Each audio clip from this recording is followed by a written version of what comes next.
Darío, qué alegría tenerte aquí en vivo y en directo. ¿Cómo estás? Pues muy bien, encantado de estar de nuevo en las 7 aquí. Vuelves en a persona. Casa por Navidad, nunca Eso mejor es, dicho. efectivamente, como el turrón. Oye, vamos a ver si aguantamos quietos aquí en la butaca escuchando la música de Elvis, porque este rock and roll es para mover las caderas. Hombre, esto es muy movido. Yo, ya sabes, en fiestas privadas y eso siempre hago mis pasos de Elvis, nunca me los pierdo, pero bueno. ¿No te has traído el tupé? No, me lo dejo en casa. Ah. Bueno, cuando me propusiste hablar de Elvis, la verdad es que era imposible negarse, porque es que es un genio, ¿no? Uno de los iconos de la música del siglo XX y bueno, es verdad que habría cumplido ahora 80 años. Qué lástima que se fuera tan joven, ¿eh? Se fue muy joven, tuvo una vida bastante completa, muy llena de muchas cosas a nivel personal, a nivel profesional, pero sobre todo ha dejado una legión de admiradores que, fíjate, después de tantos años de su muerte, todavía lo siguen recordando, siguen haciendo vigilias en la casa el día de su muerte, ¿no? Van toda la noche esperando a pasar por delante de su tumba, a dejar flores. O sea, es una cosa que ha permeado tanto en la cultura popular que Elvis Presley a día de hoy es un mito. A ver, vamos a comenzar hablando de sus inicios, de esa parte más personal, de su vida, de sus inicios que fueron muy humildes, ¿no? Para empezar, tuvo un hermano gemelo. Sí, esto hay poca gente que lo sabe, aunque bueno, murió al nacer, ¿no? Exacto. Bueno, Elvis venía de una familia muy pobre, muy pobre. Sus padres prácticamente no tenían para vivir. De hecho, la casa donde nació Elvis era una casa de madera que había construido su propio padre, una casita de 2 habitaciones. Y allí nació él en 1935.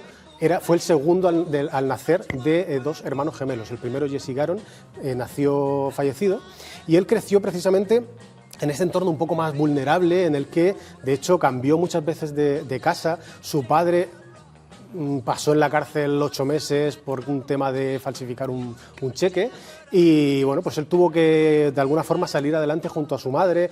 Tuvo que vivir también en barriadas un poquito más, como digo, vulnerables, donde tuvo mucho contacto con la música negra, y ahí nació esa mezcla de estilos que luego posteriormente llevó sus discos.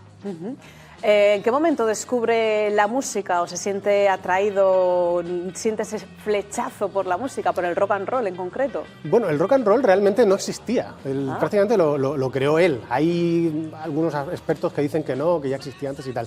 Pero bueno, al final el rock and roll es una confluencia de muchos estilos, y todo esto viene precisamente de ese interés que él tenía por la música negra, por el gospel, por el blues, al haber nacido en este lugar, en el Mississippi, donde la población negra es mayoritaria. Entonces él se iba a las iglesias y escuchaba, ahí medio escondido en las ventanas, cómo cantaban estas misas, y poco a poco él eso después lo fue absorbiendo y lo soltó años después, en esta discográfica Sun Records, en la que verdaderamente nació el rock and roll.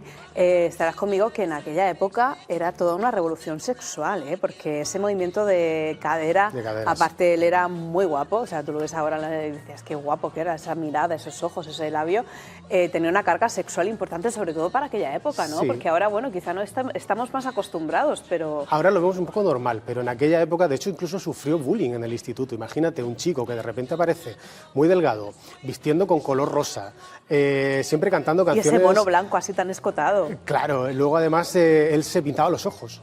En aquella época era un hombre que se pintaba los ojos, entonces todo el mundo lo veía así como si fuera algo, un extraterrestre, ¿no? Y eso fue lo que generó su diferencia con otros artistas de la época, y lo que empezó también a generar ese sex appeal, ese seguimiento femenino, que fue al cabo lo que desencadenó su fama nacional e internacional. ¿Lo llegaron a censurar?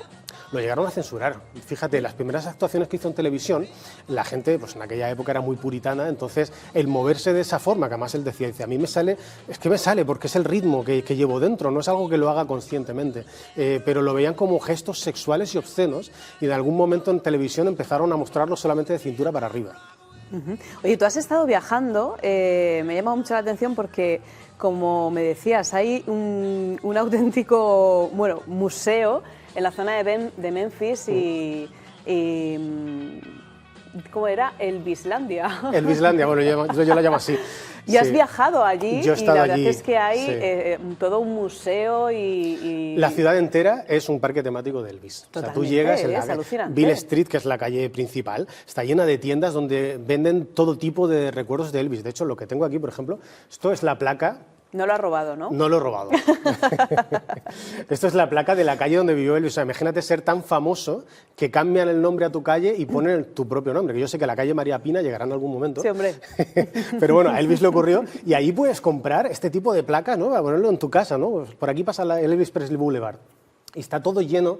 Bueno, Graceland, que es la casa donde él vivió, es la segunda casa más visitada de Estados Unidos, solamente por debajo de la Casa Blanca. Wow, menuda mansión, por cierto. A ese nivel, sí, bueno. Bueno, luego la otra chiquitita, había una casa pequeñita también, que esa entiendo que es la... Sí, esa está en otra ciudad, esa es en Tupelo, que es donde él nació. Tupelo. Hay también un mini parque temático donde está la casa donde él nació, que es la que hizo su padre. La pequeñita blanca está de madera. Han llevado también prácticamente tabla a tabla la iglesia donde él iba a cantar de pequeño y tal, y han creado pues este complejo donde la gente va a rendirle tributo. Oye, y cuando murió también me llama la atención la cantidad de personas y de vehículos que hubo en su despedida, ¿eh? Sí, de hecho es un dato que pocos conocen, pero el día de su funeral murieron 2 fans en la puerta de su casa, de su mansión, precisamente atropelladas por la cantidad de coches que pasaban y la acumulación de gente que había. Sí.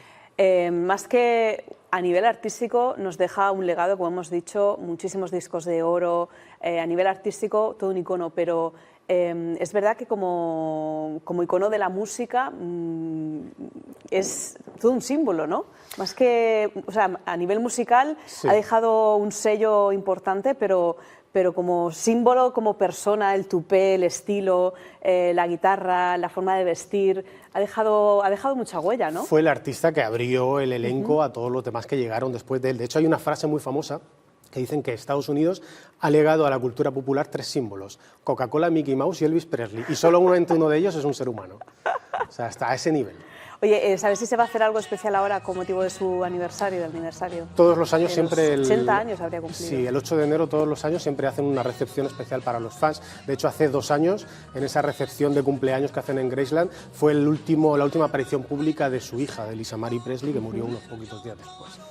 Pues Darío, muchísimas gracias por todo este repaso que hemos hecho. La verdad es que nos daría para estar aquí charlando contigo y hacer un repaso, vamos, durante muchísimo más tiempo, pero nos vamos a quedar con ese sonido y con ese movimiento de caderas. Un placer. Igualmente. Feliz Navidad, feliz año ya. Igualmente, así nos vemos en el 2025. Claro que sí.